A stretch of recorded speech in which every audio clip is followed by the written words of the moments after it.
The Bible Treasury. A monthly magazine of papers on scriptural subjects. Volume 19, Article 1, Part 75 of 93, 1892 and 1893. The Early Chapters of Genesis. By William Kelly. Genesis 10 verse 23. Aram is the last of the sons of Shem. His name was generally given to the high tableland northeast of Palestine, though applied also more widely in combination with other terms, as will presently be pointed out. In the authorized version, following the Septuagint and the Vulgate, Syria represents that general use. In the largest sense it comprehended not only the watershed of the Jordan and the country north, west, and east, but that which stretched to the Tigris, with Armenia on the north down to Arabia on the south. In the southeast quarter it is designated Aram Naharaim, that is, Syria of the two rivers, the Euphrates and the Tigris, translated Mesopotamia in Genesis 24 verse 10, Deuteronomy 23 verse 4, Judges 3 verses 8 and 10.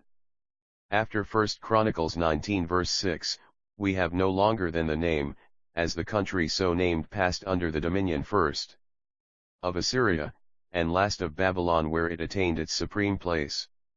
In early days it was the country where Nahor and his family had a city after leaving Ur, the modern Musher, of the Chaldees or Kasdim, a Cushite race. The classic name of Syria was probably a mere abbreviation of Assyria, or Ashur, another name really, though Achan, being alike Shemitic. But even Homer, IL 2783, and Hesiod, Theog 304, know only the name A1/4 II superscript 1 I1/4 II superscript 1, unless A1/4 I1/4 I superscript 2 IA1/2 also refers to the same, OD 484, so does Pindar in the fragment cited by Bach, 3618, who corrects A1/4 I1/2 to IA1/4 degree I1/2 as in Homer. As Virgil, N 976, speaks of in Arame Jovis imperius impositativa eo, the scholars are anxious to relieve the learned Latin, to say nothing of Ovid, Lucan, Sil. Italian, etc., from the imputation of a blunder in the words and transferring the scene from Asia to the volcanic regions of Italy and Sicily. But it is sure enough that Ovid does err in distinguishing in Arame from Pithecusae, which were the same island, of late called Ischia. Hayne has written a learned note on the matter in his Second Excellency on N.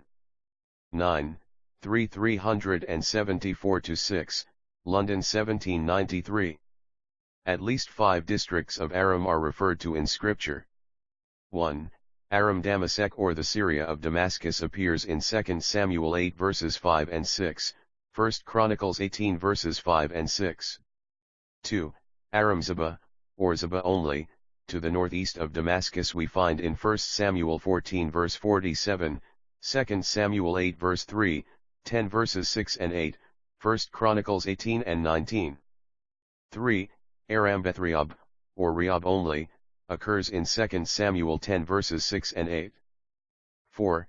Aram Macha or Macha only is mentioned in 2 Samuel 10 verse 6, 1 Chronicles 19 verse 6. And Geshur in Syria or Aram we hear of in 2 Samuel 15 verse 8, bordering with Macha on Argob, Deuteronomy 3 verse 14, Joshua 13 verse 11, etc. These small kingdoms of Aram seem gradually to have merged in that which is first named, as Damascus grew itself in importance.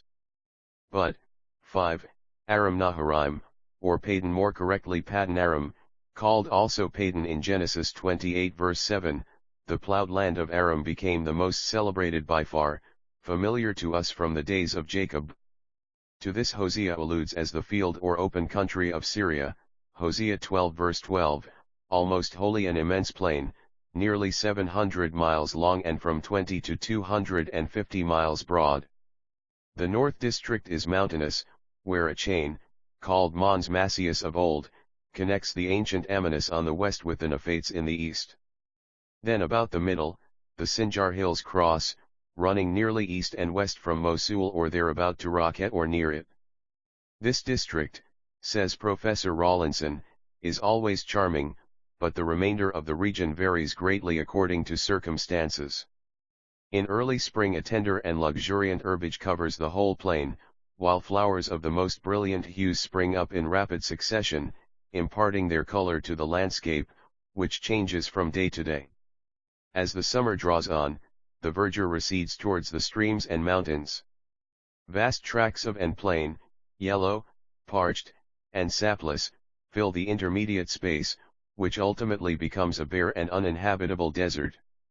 In the Sinjar, and in the mountain tract to the north, springs of water are tolerably abundant, and corn, vines, and figs, are cultivated by a stationary population, but the greater part of the region is only suited to the nomadic hordes, which in spring spread themselves far and wide over the vast flats, so utilizing the early verdure, and in summer and autumn gather along the banks of the two main streams and their affluents, where a delicious shade and a rich pasture may be found during the greatest heats. Such is the present character of the region. It is thought, however, that by a careful water system, by deriving channels from the great streams or their affluents, by storing the superfluous spring rains in tanks, by digging wells and establishing canaux, or subterraneous aqueducts, the whole territory might be brought under cultivation, and rendered capable of sustaining a permanent population. That some such system was established in early times by the Assyrian monarchs seems to be certain from the fact that the whole level country on both sides of the Sinjar is covered with mounds marking the sites of cities, which wherever opened have presented appearances similar to those found on the site of Nineveh. If even the more northern portion of the Mesopotamian region is thus capable of being redeemed from its present character of a desert, still more easily might the southern division be reclaimed and converted into a garden. Between the 35th and 34th parallels, the character of the Mesopotamian plain suddenly alters. Above, it is a plain of a certain elevation above the courses of the Tigris and Euphrates, which are separated from it by low limestone ranges. Below, it is a mere alluvium almost level with the rivers, which frequently overflow large portions of it. Consequently, from the point indicated, canalization becomes easy. A skillful management of the two rivers would readily convey an abundance of the life-giving fluid to every portion of the Mesopotamian tract below the 34th parallel. And the innumerable lines of the embankment, marking the course of ancient canals, sufficiently indicate that in the flourishing period of Babylonia a network of artificial channels covered the country.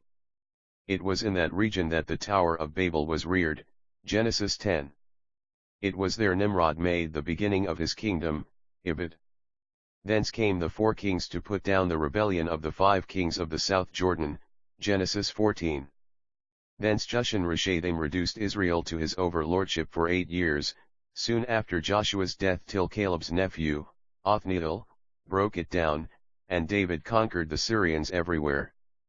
Assyria then by decrees reached its highest ascendancy to the ruin of Israel, till Babylon rose in God's way on the overthrow of Nineveh, to world power and swept away Judah, itself succumbing to Cyrus, and Medo-Persian supremacy followed. And the sons of Aram, Uz, and Hul and Gether and Mash, verse 23. The first of them gave his name to the sandy soil southeast of Palestine, in the north of Arabia Deserta, and west of the Euphrates. We hear in Job one who lived there, of the raids of the Sabaeans and the Chaldeans. Hul seems to have gone farther north.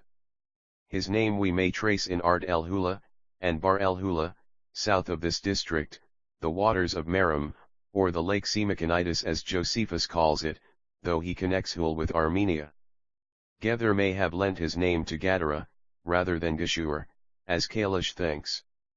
Mash would seem, as Bochet supposes, Phaleg 2, 11, to be represented geographically by the classical Mons Massius, the mountainous range which runs north of Mesopotamia between the great rivers, Euphrates and Hiddekel or Tigris. In 1 Chronicles 1 verse 17 Mesech is the name, but not the one joined with Kedar, which was Japhetic. In the same genealogy, these 4 sons of Aram are classed directly with the sons of Shem, including Aram, a compendious style not uncommon in such lists, for which verse 4 prepares the reader. The discrepancy is merely apparent.